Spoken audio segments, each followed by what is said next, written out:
Okay, let's open our Bible in the book of 1 Samuel. And the word of Samuel came to all Israel. Now Israel went out against the Philistines to battle and pitched beside Ebenezer, and the Philistines pitched in Aphek. And the Philistines put themselves in array against Israel. So may labanan na mangyayari between Israel and the Philistines.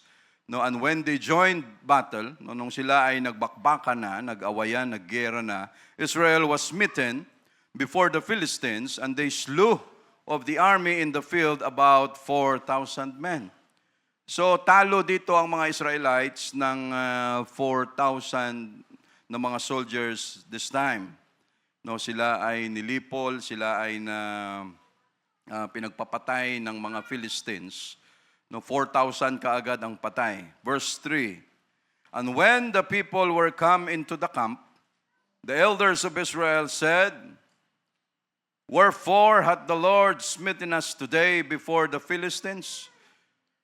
You know, yung mga tao, nagtakbuhan na, nakapalag na yung iba, at dumating doon sa mga elders. Ang sabi ng mga elders, no, wherefore hath the Lord smitten us today before the Philistines? Bakit hinayaan ng Diyos na tayo ay papagpaslangin o pagpapatayin ng ating mga kaaway? No? Bakit tayo hinayaan na masaktan sa harap mismo ng mga Philistines? Yon ang kanilang question.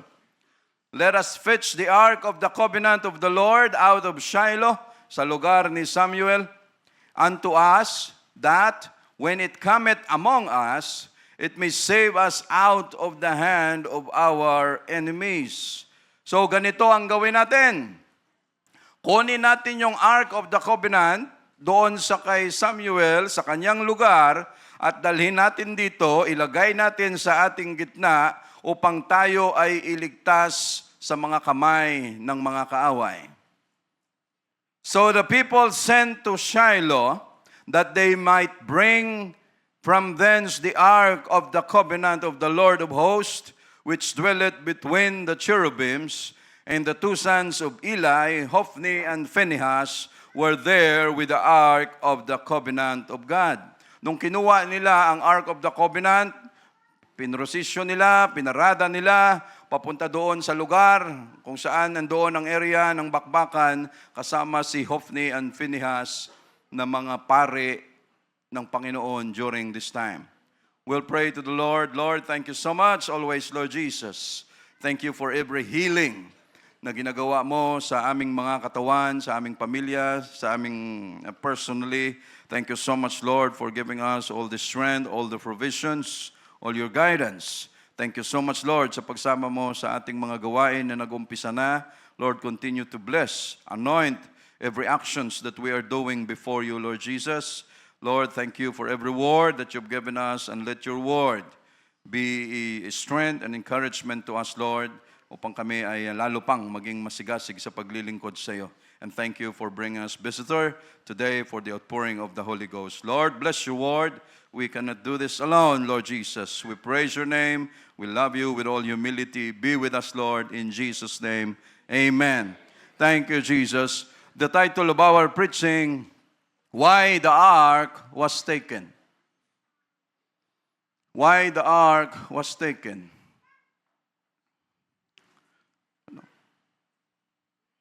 Yung, anong napansin ninyo dito? May napansin ba kayo? No. Itong, brother, ang ganda ng picture. Thank you, Brother Roman. No. Yung nakatayo sa taas, no, na rebulto, yan si Dagon. Si Dagon. No. Kalahati isda, kalahati tao, yan ay isa sa Diyos-Diyusan ng mga Philistines. No, yung mga humahawak, obvious naman na kung sino-sino lang, because ang dapat lang na maglokdo, ang dapat lang na magbuhat yan, walang iba kung hindi mga kaparian. No, pero kita mo, ganyan ang kanilang ginawa. No, tapos, ibig sabihin, hindi mga Hudyo ang nandyan. No, why the ark was taken?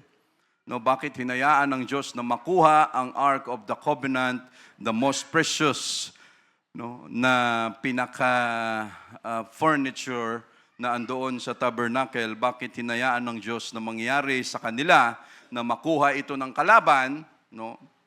This is the first time, or this was the first time na makuha ng mga kalaban ang Ark of the Covenant.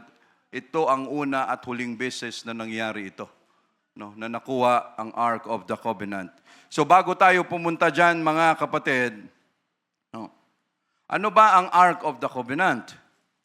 No, lahat ng mayroon sa Ark of the Covenant, no, makikita mo dyan, lahat gold. No, represents the deity of God. The Ark of the Covenant, the Ark of Testimony, the Ark of God, the Ark of the Lord or Secret Ark. No, ang daming pangalan ng Ark of the Covenant. No, lahat yan. So ano ang mayroon sa Ark of the Covenant? No, para makita natin, mga kapatid.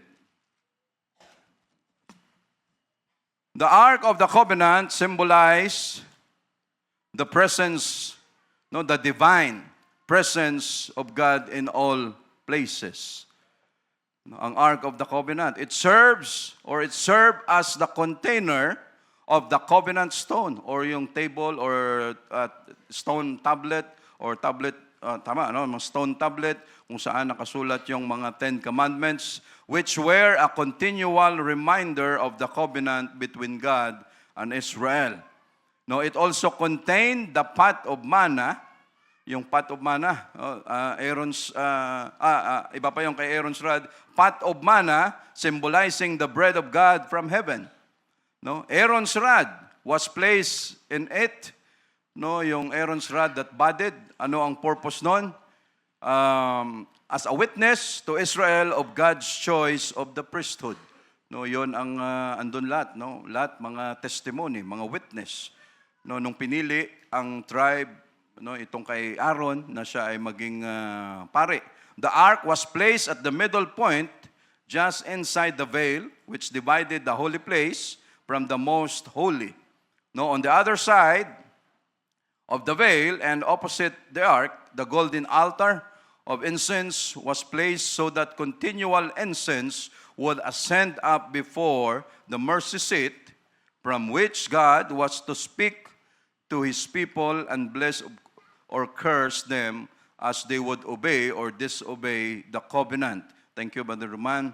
The high priest went in before the ark to sprinkle blood only once a year. No, so once a year, day or atonement. No, once a year lang siya pumapasok diyan. No. The total absence of any figure or symbol of God on the mercy seat was most significant. It testified of the invisible, of His invisible presence, and discouraged all idol making. The ark was never carried in processions. No, so mamaya kita na natin, no, ano ang kanilang ginawa. Pinrosesyon nila and was kept concealed. Pag sila nagbiyahe, andyan sa Leviticus kung paano ang pag-carry, paano ang pagdala niyan, ano ang distansya, gaano kalayo, kailan siya mauuna. No? Lahat ng yan, in-specify na ng Diyos dyan. No, and was kept concealed, being covered in transportation. A man was killed for even seeking to steady it. No, si Usa. No, dahil sa kagustuhan niya na wag mayanig, yon ang kanyang ang ginawa. But again, mga kapatid, the ark was a physical object constructed by human hands. No, but the Holy Ghost is the spiritual presence of God residing in our hearts.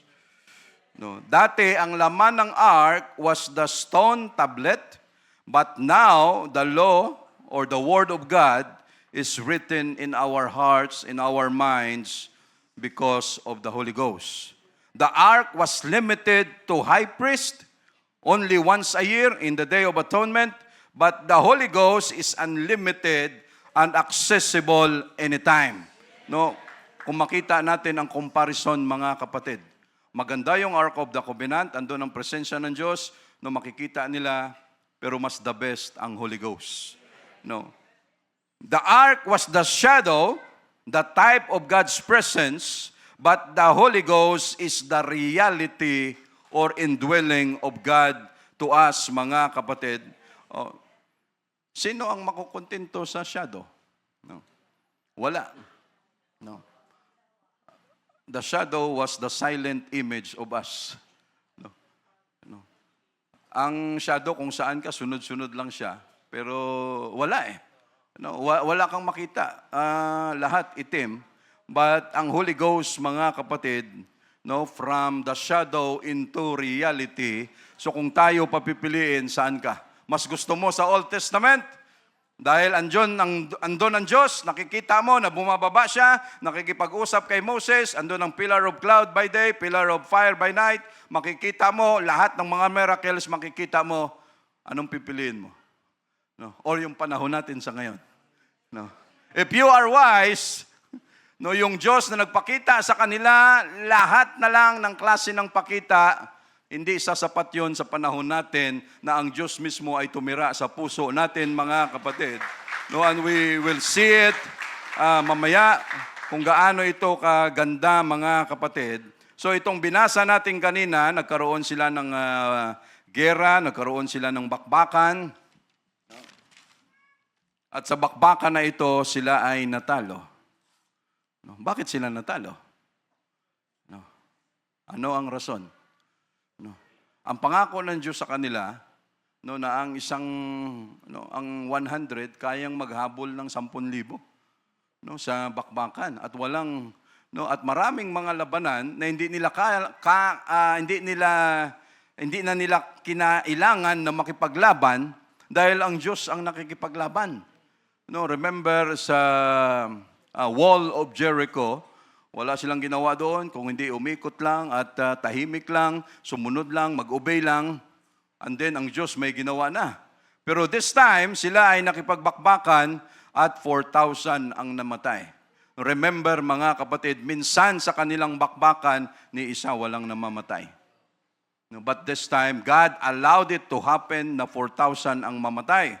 So dahil 4,000 ang namatay, pagdating nila, yung mga elders ng Israel andoon. Ano ang sabi ng mga elders? Bakit hinayaan ng Diyos na tayo ay pasakitan sa harapan ng ating mga kaaway? Diyos na naman ang may kasalanan. Kayo na mga elders na tinuringan ng Israel, nasaan ang kanilang mga talino pagdating sa salita ng Diyos? No? Nasaan ang kanilang mga wisyo? No? Bakit nangyari ito? No, grabe, no? Tayo ng mga tao, every time may masamang mangyari sa buhay natin, sinisisi natin ang Panginoon. Lord, ganito sana sa iba na lang. Ikaw mismo, ano bang ginagawa mo sa buhay mo? No? Last Thursday, sabi ko nga doon sa CIW, sabi ko magprangkahan tayo. Kung yung simbahan na pinupuntahan ninyo, hindi nagbabago ang buhay ninyo sa kabutihan, umalis kayo sa simbahan na yan. No? Dahil pupunta kayo dyan, tapos pasama ang ugali nyo. No, andyan kayo sa simbahan na yan, pero lahat pwede. No? No?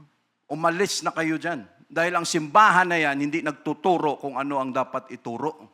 No? Dahil ang pagpunta sa langit ay hindi komportable. No? Hindi. Ang simbahan na nagtuturo ng lahat ng comfort, hindi iyan simbahan. No, dahil ang simbahan nagtuturo na napakahirap pumunta sa langit. No, hindi komportable ang pumunta sa langit, napakahirap. Sabi ko sa kanila, pag gano'n ang simbahan na inaatinan nyo dito, umalis na kayo dyan. No, dahil hindi iyan simbahan. No. Sabi ko, magprangkahan tayo. Why? Kasi ang simbahan na totoo ay magtuturo kung ano ang dapat at yung tao na andyan dapat magbago because of the Word of God. No, dahil hindi pwedeng walang pagbabago. No? Andyan ka, pwede lahat. Pwedeng magsugal, pwedeng mag-inom, pwede man babae, pwede man lalaki. No? Ano pa? Pwede kang magnakaw, pwede kang manigarilyo, lahat ng kalukuhan pwede at galing tayo sa simbahan na yan. No? Basta pag pumunta ka lang, may dala-dala kang isang bayong o isang maleta. No, ikaw na ang bida ng simbahan. No? Tapos i-announce pa, naka-video pa na talaga namang yung pagtanggap ng arsobispo. Talaga namang, tapos yung nagbibigay, Father, no, offering ko isang maleta. Galing po yan sa taong bayan. No? Hindi po akin yan. Why? Kung pinaghirapan mo yan, hindi mo yan basta-basta ibibigay. Dahil alam mo ang value na napakahirap kumita ng pera. No, sa kanila parang wala lang. No, at pag gano'n ang simbahan na inaatinan natin na hindi nagtuturo, umalis ka dyan. No, dahil yan din ang simbahan na magdadala sa iyo sa impyerno. No, dahil ang paglilingkod sa Diyos, hindi komportable. No, hindi madali. No, gigising ka ng alas 3, alas 4, alas 2 madaling araw para lang makahabol ka ng alas 8 na klase dito sa church. Komportable ba yan? Hindi. Mag-aaway-away pa kayo dyan. No? Dahil yung iba kakatulog pa lang, gisingin na. No? No? Ang tanong, bakit natulog ka ng ganong oras? No? Anong ginagawa mo? No? Kaka-Netflix? No? No? Kakakulikot ng cellphone, Facebook, Twitter, o ano pa man. No? No, tapos pagdating dito sa church, magrereklamo tayo na antok ka. No, paano hindi ka aantukin? Ilang oras lang to. Buti sana kung teacher ka, may rason. No? Kasi, no, ang haba na ng pinag-aralan ng teacher, hindi pa yan makontento, mag-aaral pa ulit hanggat hindi nag-uumpisa tuloy-tuloy ang, yung tuloy-tuloy ang kanyang agony. No? No?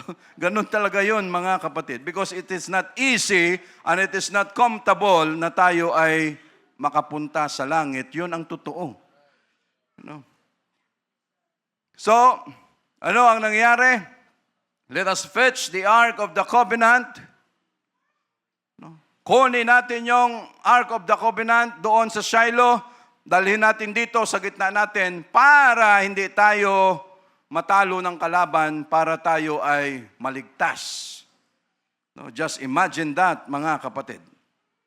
No? Sila naturingan ng mga elders. No? Saan kayo kumuha ng talino, itong mga elders na ito, na dalhin ang Ark of the Covenant doon sa gitna ng labanan? Ano yon? Lucky charm. No? Anting-anting agimat. No? Ang Holy Ghost, mga kapatid, hindi agimat. No, ang Holy Ghost hindi anting-anting. Ang Holy Ghost hindi lucky charm. Ang Holy Ghost hindi palamuti. No, hindi dekorasyon sa buhay natin na pwede nating gamitin kung saan man tayo. Panginoon, no, tatayo ako ngayon sa luto. No, Lord, may Holy Ghost ako. Pakinggan mo ako, Panginoon. No, papanalunin mo ako. Lord, yung problema namin sa lupa, isang loto lang tapos na. No? Ano yung lucky charm? Agimat. No? Lord, may haharapin ako ngayon, no? Especially sa mali. No? Ang Holy Ghost hindi anting-anting, hindi lucky charm, no? Hindi ito agimat na kung saan tayo, feeling natin secure na tayo, although it's true, pero tingnan muna natin kung ano ba talaga ang dapat. No? At yung mga elders na naturingan na ito, so just imagine mga kapatid, the role of the elders.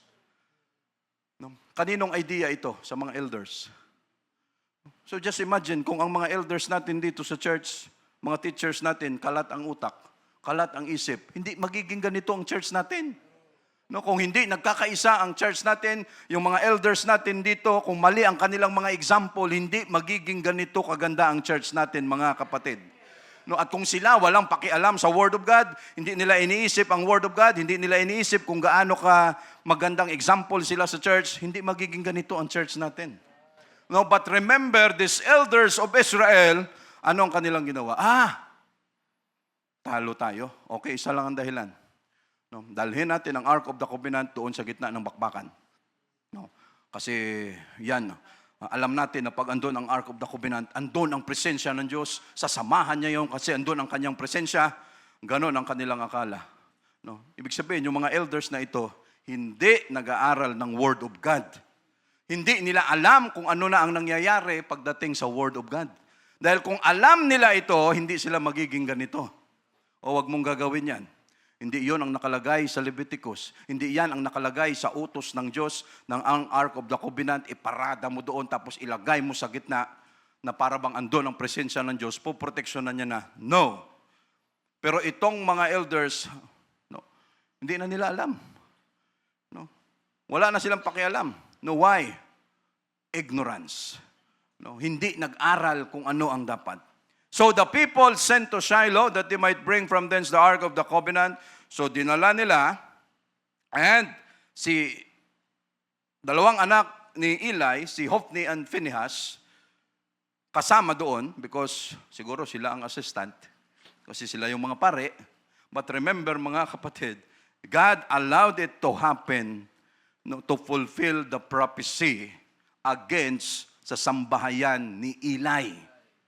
No, okay, gawin yan. No, para yung anak mo na si Hophni at saka si Phinehas mamatay doon. Dahil yon ay plano rin ng Diyos. Bakit mga kapatid? No, these were the characters of Hophni and Phinehas. No, basahin natin diyan mga kapatid sa 1 Samuel chapter 2.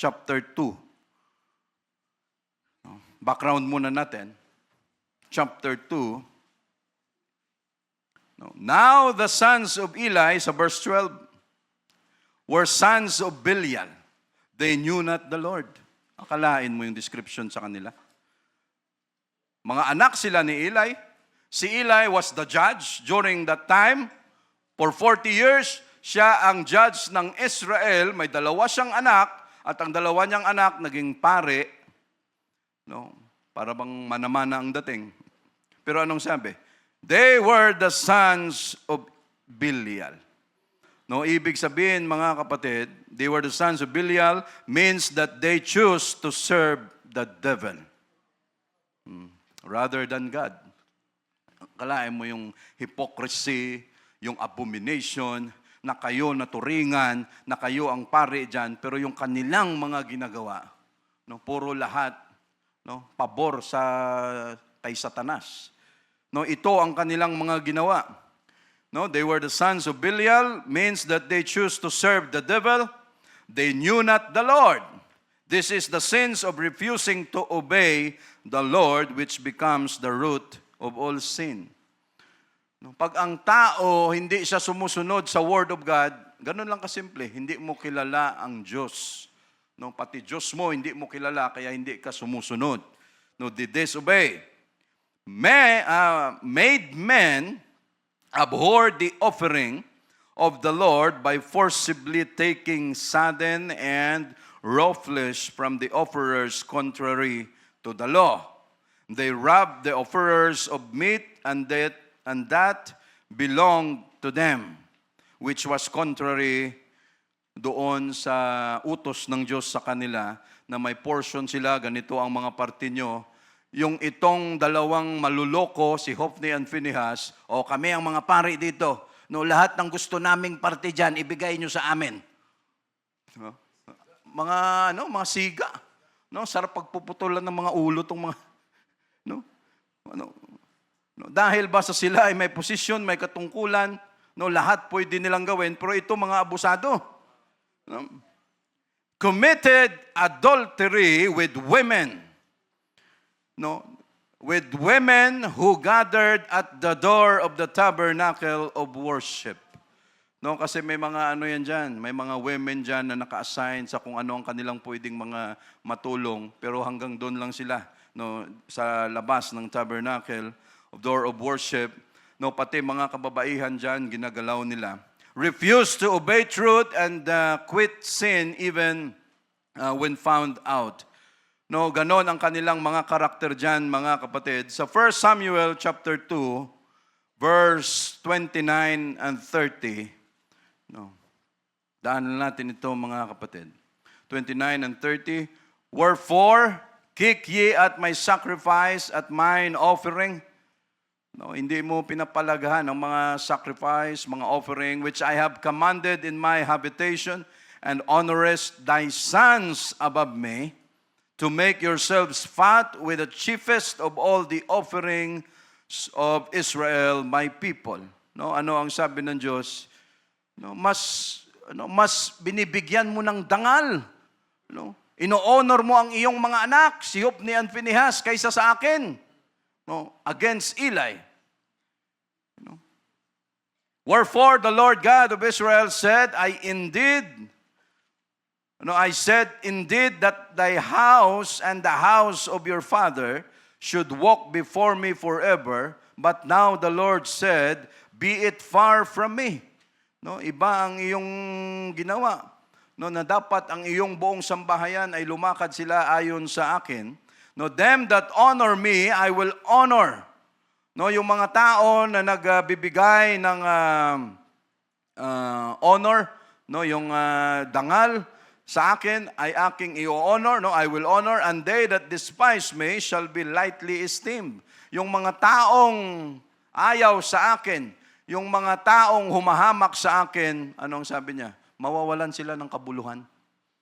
Yon ang sabi ng Diyos. Why? Dahil sa ginawa ni Eli. So ano ang sabi ng Diyos? No, ang iyong buong sambahayan, no, ano ang mangyayari sa kanila? Mauubos sila. You know? Andyan sa chapter 3, verse 14, no, another chapter. And therefore, sa verse 14, and therefore I have sworn unto the house of Eli that the iniquity of Eli's house shall not be purged with sacrifice nor offering forever. No, why, mga kapatid? Ito ang sabi dyan. No.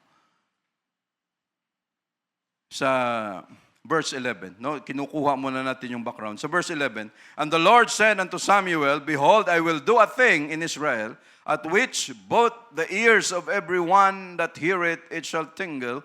In that day I will perform against Eli all things which I have spoken concerning this house. When I begin, I will make also an end. For I have told him that I will judge his house forever for the iniquity which he knoweth. May singilan talaga ang Diyos. No. No. Ikaw ang pare, wala kang ginawa. Nakita mo kung anong mga kalukuhan na ginawa. No, wala kang ginawa because his sons made themselves vile. No, lahat ng kalukuhan, kasuklam-suklam, ginawa nila and he restrained them not. No. Pinasa mo pa sa kanila ang pagiging pare at alam mo na silang lahat ay maluloko. Pero pinasa mo pa rin. Lahat ng kalukuhan nila, alam mo, wala kang ginawa. Grabe ang singil ng Diyos, anak. No? Kaya mabigat ang responsibility natin, mga kapatid. No? Ang church natin ay hindi perfecto. No? From time to time, marami tayong mga issues na tinatapos, na hinaharap, na pinag-uusapan. No? Para lahat tayo ay maging mabuti sa harapan ng Diyos. And it is our responsibility na kung may tao mang kakausapin, no, again, no, wag mag-rebelde. No, wag nyo kaming ipag-pray na sana mamatay na to. No, no, why, mga kapatid? It is our responsibility. At pag hindi namin ginawa, ito ang singilan, no? No? Kayo na mga elders, kayo na mga leaders, ikaw na pastor, alam mo may nangyayaring ganito, bakit hindi mo dinil? Bakit hindi nyo kinausap? No? Ibig sabihin, accomplice ka na. Ibig sabihin, kasama ka na sa krimen, and time will come na pag ang Diyos ang naningil, ubos tayong lahat dito. No? Kasi pareho tayo nagpabaya. No? Pareho nating hindi, ano. So that is why, with all humility and with all due respect, no, mahal natin ang isa't isa, kung sakali mang may makausap. No, no, basta ano lang, mag-obey lang tayo kasi wala namang personalan yan. No, wala namang samaan ng loob o ano. Basta ginagawa natin yung responsibility, trabaho natin sa harapan ng Diyos, mga kapatid. And he restrained them not. No, hindi ibig sabihin pala, mga kapatid, na ang Diyos ay hindi nakakakita. No? Ibig sabihin, maraming issue sa buhay natin na ang Diyos nakatingin lang, waiting kung kailan tayo magbago, kung kailan tayo aayos, at kung hindi tayo aayos, anong gagawin niya. No? No, papasok na siya sa eksena, no, para magawa ng paraan. And therefore, I have sworn unto the house of Eli that the iniquity of Eli's house shall not be purged. No, hindi ito mawawala. No, with sacrifices nor offering forever. No, kahit ano pang gawin ni Eli na klase ng mga offering, lahat, wala na yan sa harapan ng Diyos. Kung sa ano pa, tapos na. No, judgment na ang dumating. Tapos na ito. So ganito ang pwedeng mangyari. No, napakasiloso ba ng Diyos, mga kapatid? No, anong sabi niya? Oh, mas mahal mo ang anak mo kaysa sa akin. No, hindi mo sila kayang i-correct, no, dahil mahal mo sila. Ganun ba tayo na magulang? Pag mahal natin yung anak natin, hindi natin i-correct. Tapos hahayaan lang natin, no, kasi ayokong sumama ang kanyang loob. Pag ganun tayo klaseng magulang, hindi tayo magulang. No? Kasi kailangan natin mag-correct, kailangan nating harapin ang isyu para maayos ang ating mga anak at hindi madali, mga kapatid. No? We say praise the Lord. So again, the Ark of the Covenant was not a lucky charm. No, hindi ito lucky charm, mga kapatid. Hindi ito anting-anting. No, pero ano ang nangyari? They idolized the Ark rather than obeying God. No? Na para bang pag andun yung Ark of the Covenant, sure win, sure ball, panalo na talaga ito. Kasi andun yung Ark of the Covenant. No, remember Moses. No, anong ginawa ng Diyos? No, yung bangkay ni Moses. No, anong ginawa ng Diyos? No, tinago niya na hindi na nila makita kasi anong tendency nila? I-worship na naman nila si Moses. No, grabe tong mga Israelites na ito, mga kapatid. No, lahat na lang ay pwede, no, sa kanila. No? Verse 5, and when the Ark of the Covenant of the Lord, sa verse 5 ng chapter 4, and when the Ark of the Covenant of the Lord came into the camp, all Israel shouted with a great shout, so that the earth rang again. Nung nakita nila na andun na yung Ark of the Covenant, lahat sila nagsigawan na, yeah, andito na ang Ark of the Covenant, panalo na tayo, sure ball na ito.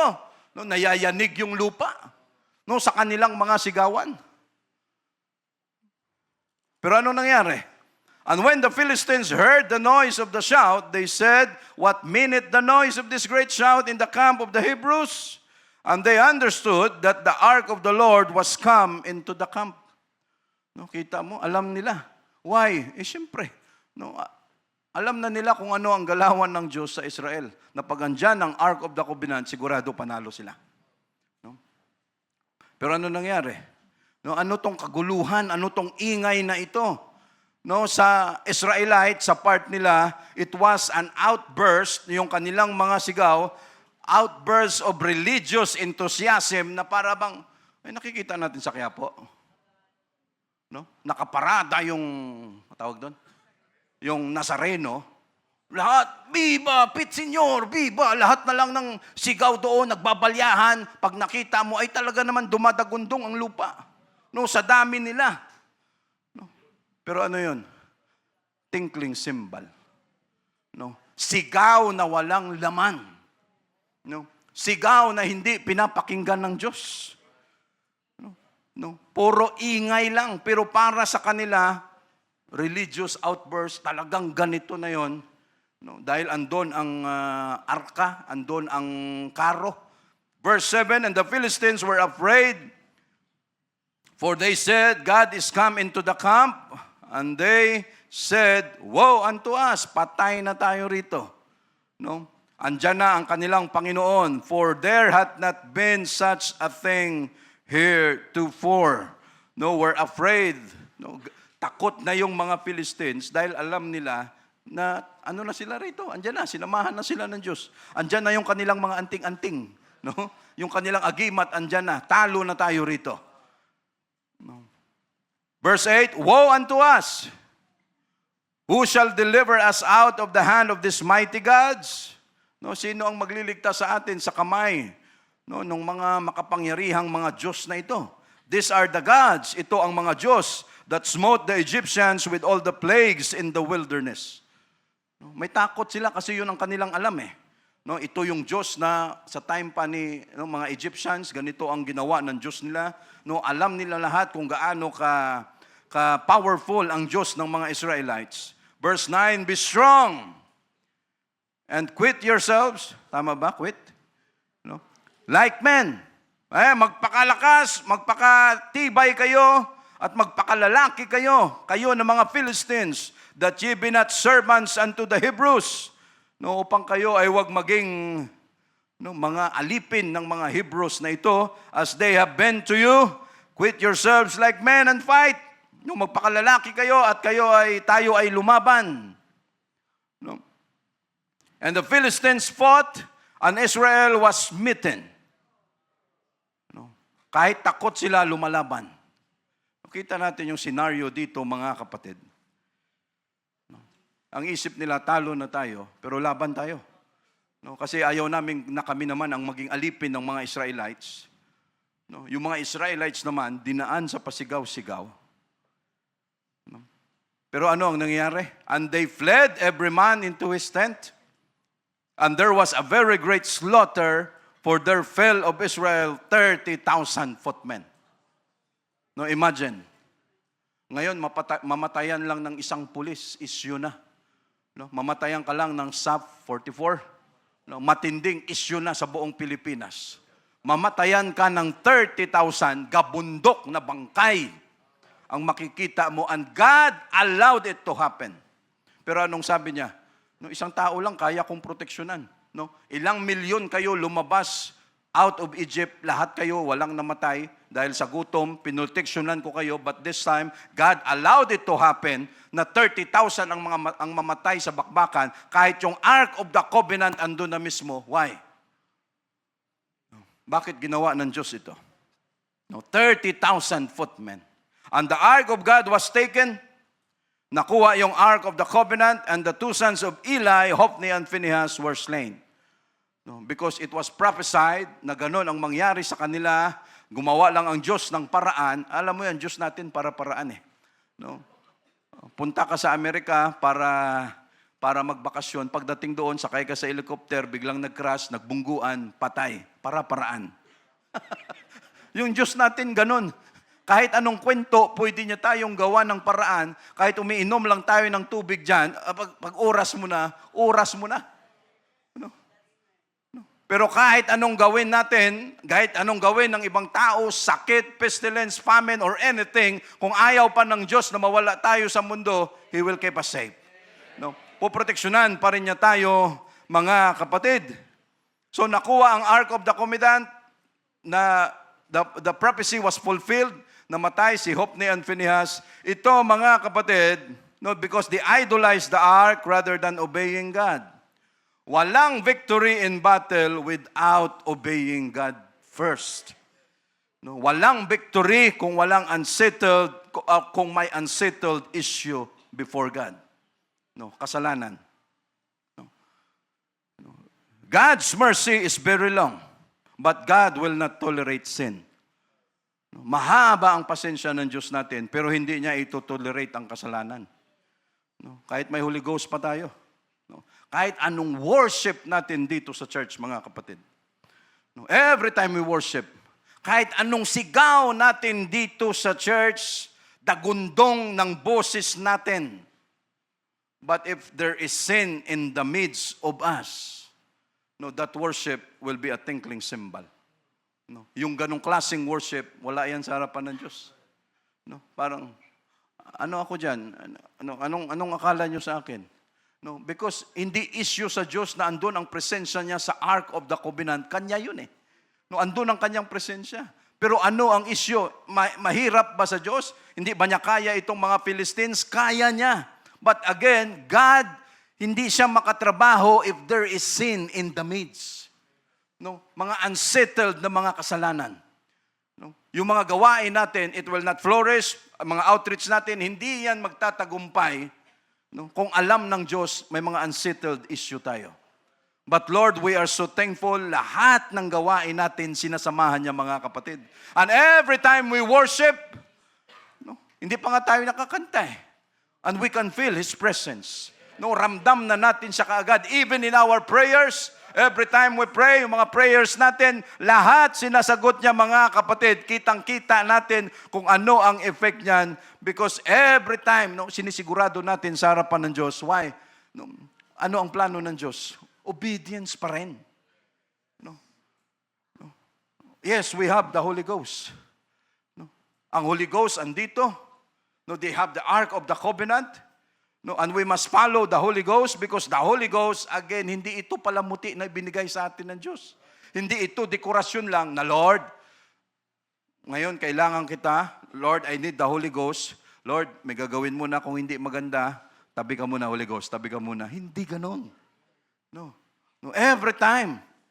Because walang success kung mayroong kasalanan. And God will not perform any miracle, lalo na sa time nila na nakikipaglaban because alam ng Diyos. May isang topic tayo dati niyan. Hindi makakilos ang Diyos pag may kasalanan sa gitna. Ito sa samahan niya. Hindi nga nila, number one, lumabag na sila sa kasalanan kanilang ginawa na pinarada nila ang Ark of the Covenant, nilagay sa gitna, nawalan sila ng respeto, tapos i-expect nila. Ibig sabihin, mga kapatid, yung mga sigaw natin, kahit gaano pa man yan, but if there is sin present, God will not cooperate. Hindi makakakilos. Gusto natin ng success sa buhay, we must obey the Holy Ghost. Gusto nating umasenso sa buhay, we must follow the Holy Ghost. Gusto nating magtagumpay sa buhay, sumunod tayo sa Holy Ghost, mga kapatid. Because it is impossible na sasabihin natin na tayo ay may Holy Ghost. Lord, may Holy Ghost ako, kahit saan ako pumunta. No. Malaki ang responsibility natin sa Holy Ghost. Malaki ang responsibility nila sa Ark of the Covenant na kung anong dapat gawin. So that is why God, hindi siya makaperform ng kanyang dapat gawin. Any victory sa mga Israelites dahil number one, ang disobedience andon. Ayaw nyo nga sumunod sa akin, hindi nyo ako nire-respeto, tapos anong i-expect nyo, mananalo kayo sa gera? Hindi ko kayo sasamahan dyan. At wala sa Diyos, wala siyang pakialam kung ilang milyon, ilang libo ang mamatay sa bakbakan, wala siyang pakialam doon. Ang kanyang pakialam, you obey first. And you repent first. So that I can perform. Yun ang issue sa Diyos. Dahil hindi nila alam kung ano ang kanilang ginagawa, mga kapatid. Why? Just imagine the effect. Si Eli naging backslider. Hindi niya na alam kung anong kanyang dapat gawin. Hindi niya kinokorek ang kanyang mga anak. Si Hophni and Phinehas, mga walang kwentang pari rin ito, mga salbahe klase, mga kapirian, mga abusado. So ano ang effect? Siyempre ang effect, kayo nga na mga pare, mga, pangit ba na salita yung walang hiya sa Tagalog? Hindi naman, So itong mga kaparian na to, mga walang hiya talaga. Tapos sa kanilang ginagawa, anong i-expect mo sa buong sambahayan ng Israel? Anong sasabihin ng mga elders? Kayo nga na mga pare, walang puro kayo kalukuhan, tapos kami pa kaya? So ano ang effect? Napunta na sa pinakamaliit. Pati domino effect, lahat na damay na. So just imagine, kung si Sister Kate once a month lang pumunta sa church, si Sister Ellen, Sister Susan, si Brother Roland, imagine, kami, matatagal na kami sa church. Kaya we are loaded always with the Word of God. So once a month na lang kami. Kung gano'n ang example na pinapakita. Tapos, just an example. Yung gano'n. Tapos, ano yan, brother? Yung okay lang. Kahit kung may magturo man na teacher, dahil loaded na ako ng Word of God, okay lang na ako, pahikap-hikap na lang, pwede na yan. So just imagine kung mga elders natin mismo, teachers, ganon ang example na pinapakita sa atin, ano ang labas? I-allow ng Diyos na marami sa atin ang mamatay rito. Parang ganito lang, mamatay what? Spiritually. Until sometime na ang simbahan, lahat karkas na. Lahat patay na. Anong sabi? It became a desolate place. Ang dating maliwanag na simbahan, ang dating mayabong na simbahan, ang dating masaya na simbahan, ang dating andon ang glory ng Diyos sa simbahan na yan. What happened? No, lahat nalibing na. Lahat nagkamatay na spiritually. So what happened? Bawat tao na may dadaan, grabe yan, yung living way na yan dati. Yung mga tao dyan, ang parking nila hanggang labas ng kalsada sa dami ng pumupunta. No? Tapos, ngayon wala na, napakadilim na, ganito na. No? If the example is bad. No? Ganon ang pwede. Just remember, yung mga, no, kaya ang hirap ng, mabigat ang responsibility natin. No, hindi ibig sabihin na leader ka, na may party ka sa church, parang, mabigat. No, ang ating mga responsibilities, mga kapatid, but kahit mabigat what we are doing, why? Because on the next generation, mga kapatiran natin, young people, kabataan, yun ang gustong mangyari, na kung ano ang kagandahan na nakikita nila sa atin, yun din ang ipasa natin sa kanila. Mas sobra pa. Why? No, dahil hindi natin pag-aari ang simbahan, ang Diyos natin nakatingin, ano na itong mga pinagagawa na ito, by example. No, always, leadership by example. Yun yung inaano natin dati, kahit magulang tayo, turo ka ng turo, sabi ka ng sabi, kung lahat ng nakikita, anak, huwag kang magmura. Pero pagising mo pa lang, nagigising yung anak mo sa mura. No. Tapos sasabihin mo, anak, gusto ko paglaki mo, maging mabuti kang bata. Naitay, ikaw nga, masobra ka pa eh. Ano? Mabigat ang responsibility natin, mga kapatid. We say, praise the Lord. Ang Holy Ghost, again, hindi ito palamuti, mga kapatid. No, hindi ito display lang na we have a choice, na kung kailan lang natin pwedeng gamitin ang Holy Ghost, kung kailan lang natin siya gustong pakinabangan. No. No, we must obey to the Holy Ghost. No, ang Holy Ghost ay partner natin sa buhay, mga kapatid. No? Saan ako rito?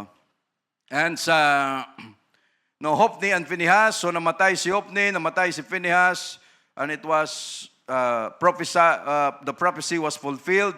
And there ran a man of Benjamin, out of the army, mayroon pang nakaligtas, and came to Shiloh the same day with his clothes rent and with earth upon his head. So siya ay nag-mourn na rito dahil sa sitwasyon na nangyari doon sa bakbakan. And when he came, lo, Eli sat upon a seat by the wayside watching, for his heart trembled of the ark of God. And when the man came into the city and told it, all the city cried out. No, andun si Eli nakaupo sa kanyang tambayan. No, nung dumating yung Benjamite, no, nagkwento siya doon sa bayan, no, nagsigawan na, naghiyawan na, nag-iyakan na dahil sa report ng kanyang dala. Verse 14, and when Eli heard the noise of the crying, he said, what meaneth the noise of this tumult? No, ano ang ibig sabihin ng kaguluhan na ito, ng ingay na ito? And the man came in hastily and told Eli, so kinuwentuhan niya si Eli, and now Eli was 98 years old. No, and his eyes were dim, and that he could not see. Siguro may katarata na ito. Sa edad, malabo na yung mata. No, 98 years old. Ano? Ano nangyari, mga kapatid? And the man said unto Eli, I am he that came out of the army. I fled today out of the army. And he said, what is there done, my son? Ano ang nangyari doon, anak? And the messenger answered and said, Israel is fled before the Philistines, and there hath been also a great slaughter among the people, and thy two sons also, Hophni and Phinehas, are dead, and the ark of God is taken. No? Yung inaakala nilang yon ang maging source ng kanilang strength, source ng kanilang protection, source ng kanilang pagkapanalo, akala nila ay mangyayari, pero pati yon ay nakuha ng mga kalaban. And it came to pass, when he made mention of the ark of God, that he fell from off the seat backward by the side of the gate, and his neck brake. No, pabaliktad. Habang nakaupo siya, narinig niya na ang Ark of the Covenant wala na sa kamay ng mga Israelites, na baliktad siya patalikod, and his neck brake, and he died. For he was an old man and heavy. No, sapagkat siya ay napakataba. No, he was a very fat man. No, hindi na makakilos ng maayos. No, and it came to pass when he made mention of the ark of God, again, and he judged Israel 40 years. Why, mga kapatid? No, pag tayo ay gumawa ng desisyon sa harapan ng Diyos, seryosohin natin. No? If we commit something to God, tayuan natin. No? Pag sinabi natin ipaglalaban natin ng Diyos, mga schedules natin sa Kanya, ipaglalaban natin. No? Huwag pa bago-bago. No, kahit mahirap, Lord, mula ngayon, paninindigang kita, tayuan mo. Why? Sisingilin ka ng Diyos. No? Mabuti pang hindi ka nagsabi. Mabuti pang hindi ka nagbow, no, kung anong pangako mo, dahil ang Diyos ay may singilan. But again, mga kapatid, if we do something for God, if we commit something for God, let us be serious. No, pag sinabi natin gusto nating pumunta sa langit, seryosuhin natin. No, huwag tayong basta-basta na lamang na, may ano ako ngayon No, parte ng ating principle sa paglilingkod sa Diyos, mga kapatid. Verse 19.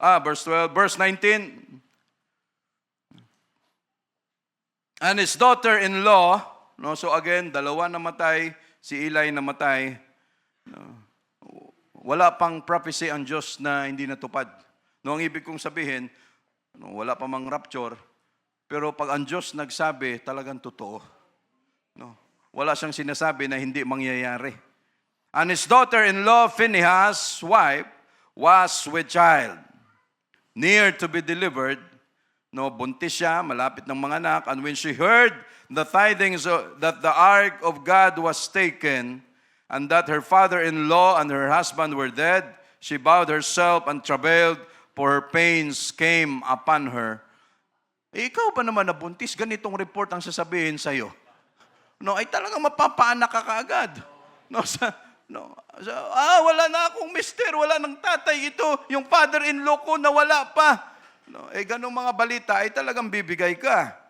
Verse 20, and about the time of her death, the women that stood by her said unto her, fear not, huwag kang matakot, for thou hast born a son. No, nagka-ano pa siya, no, siya ay napaanak bigla.